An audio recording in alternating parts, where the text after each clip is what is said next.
it's me, and I thought I would do a cooking video, kind of, sort of. It's not, I don't know, I find it hard to call this cooking because it's so easy and kind of self-explanatory, but coming from me, it took me a while to like get the hang of doing it and learning exactly or being comfortable making it and putting whatever in it. But I'm gonna show you how I make my ramen, which I know it's supposed to be pronounced differently, like ramyan or lamyan. I don't know. Anyways, I'm going to show you how I make our version of it. I have to thank Sam because she is actually the one who was like, girl, fry an egg and put it on it, put meat in it, do this, do that, because before I was totally clueless. So I have to thank her because honestly she gave me the inspiration, you know, and a basis of kind of what you can do, because I was like, what? You can put stuff in ramen? What? So this is how we make our ramen. Again, you can do anything, you can add anything, but I've had so many people asking how I make it, and so I thought I would finally make a video. So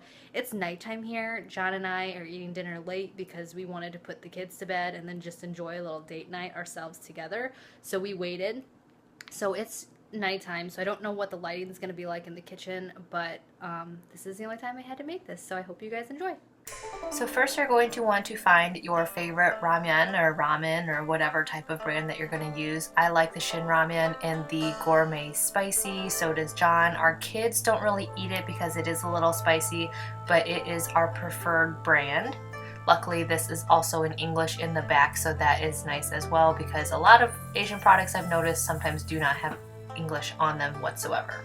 Then you'll want to find some types of greens. I like to use these. These are an Asian green. I'm not sure what their name is, but they're nice and small and easy to tear up to put in my soup. And I like to add green onions. Some type of meat, which today I'm using imitation crab meat that's previously frozen. And last but not least, some mushrooms.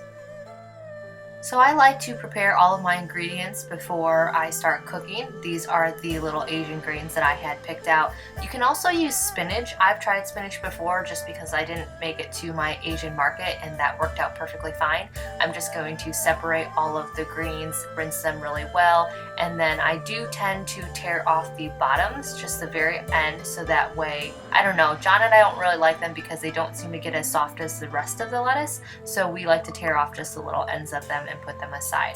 Now I am going to peel off and wash a ton of these because you'll notice with any of your greens that you use in your soup, the heat and the water will immediately shrink them down to quite a small size, and John and I both really like the greens in our soup, and we like quite a bit of them. So I am going to make or prepare a ton of them, and it will look like a lot, but you'll see at the end that they will go down quite considerably after they shrink. After I'm done, I'm going to lay them all on a paper towel so that they kind of have some time to dry, set those aside, and then start preparing my other ingredients. To prepare my mushrooms, I'm just going to open up their carton and give them a very good rinsing. Then grab my green onions, separate the bunch, and then I'm only going to use one little stem of them, and I'm going to give those a good rinsing as well. And then last but not least, I will grab my imitation crab meat. This is frozen. I do like to have as many frozen ingredients on hand so that way they never go bad and I can just pull them out and make ramen whenever I want. These are quartered little, like I said, imitation crab meat legs, and they are all individually wrapped in this weird plastic wrapping. So I am going to pick about 5 of them. I'm making 2 packages of ramen for both John and I, and then I'm going to go ahead and peel off all of their wrappers in preparation to dump them in the pot. Now just because I'm using crab meat doesn't mean you have to. John actually prefers the spicy pork balls, which you can also get at any place I believe, but I got mine at the Chinese market as well. Those are in the freezer. I don't really like them. I like the crab meat more, so that's what I'm making for tonight. But again, you can use whatever kind of meat you want, whether it be pork balls, crab meat, or even beef. Now that I have all of my ingredients set aside and prepared and ready to throw in the pot, I am going to start cooking my ramen. My package of ramen says to add 2 1/3 cups water per package. I am going to add 3 just because we like our soup a little bit more watery, and after you add all the noodles and vegetables and stuff, it tends to disappear, so we like to add more water. You're also going to break up all of your packages. You don't have to, but I have always found this easier. My dad taught me this while growing up because the noodles will be less long and easier to eat. So you'll just take each package and crush them up. Next, go ahead and open up your packages. I'm using shears because these packages, I always tend to open them and then noodles fall everywhere. This is what they'll look like.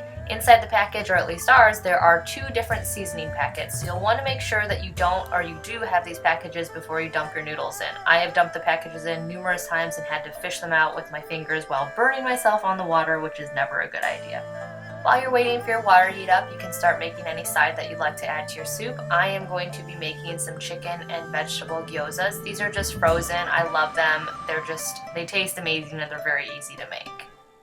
Once your water starts bubbling, this is when you'll start adding your ingredients. I like to add my crab meat first or my pork balls first because they do take the longest to cook, though the imitation crab meat just needs to be heated up. Also, I like to take some kitchen shears and cut up my green onion and add those next as well, so that way it has the longest time to get in that green onion flavoring. So again, I don't like to chop them. I like to use my kitchen shears and just, snip them all the way down. You'll want to leave the crab meat and the green onions in there just for a minute or so. If you're doing some frozen pork balls that take longer to cook, I would leave them in a little bit longer just so you make sure to get them really, really cooked. The crab meat is really nice because it'll just peel into little shreds and eventually they'll look like just little noodles. So you can't really see them as much in the soup, but you can still taste them. Then add your noodles in. Add all of your seasoning packets in. Again, I will have 4 because I'm making 2 packages. If you're making one single, then you'll probably only have 1 or 2. Again, the packets all depend on what type of ramen brand you are using. I know the more Americanized, I believe it's Munchen ramen, I believe only has 1 packet, and then the Shin Ramen Spicy Black has 3. So again, just add whatever spices come in your package. Then stir it up really nicely and make sure to break up some of those chunks and keep your heat on medium to high during this time. And then after a minute or 2, start adding the rest of your ingredients in order of how long it takes to cook them. I obviously added the mushrooms because they are a little bit thicker and take a little bit longer to cook. Then after waiting and stirring regularly another 2 to 3 minutes, I am going to grab all of my Asian greens, and usually I would tear them up if I'm using a larger leaf green like bok choy, but these are pretty small, so I'm just going to go ahead and dump them in. Again, like I said, John and I really like our greens, so I am putting quite a bit in, but you will see again that they do shrink down very much at the end. And while the rest of the soup continues to cook, I am going to grab my eggs, which I'm going to be doing 2, but I'm going to grab 1, and then I'm going to start frying it on medium heat to do an over easy egg to put over the bowls of soup. And while your eggs continue to fry, just keep stirring your soup and checking the consistency of the noodles and the greens, and once it's to a consistency that you like, lower your heat to low until your eggs are done. I like to eat my ramen with sides, so as my last egg is frying, I'm going to grab some kimchi, which I really, really love lately, and plate up my gyoza or dumplings. The bottoms are perfectly light brown and crisp.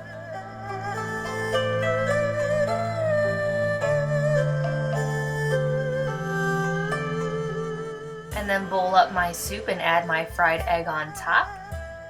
Grab some hot dumpling sauce for my dumplings. Some sriracha for the top of my soup, which I like to just do little dots all the way around the top, which I will then eventually mix in. And then I'm ready to eat.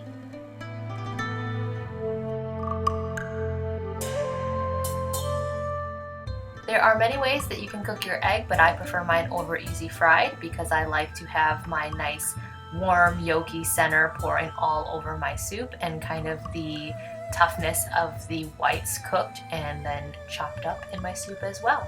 So I hope you guys enjoyed this tutorial, and if you try it, let me know. Again, there are numerous ways you can make this, and you can use your own ingredients as well. This is just how we make ours. So I will talk to you guys all in my next video. Give me a thumbs up if you want to see more videos like this, and I will see y'all later. Bye!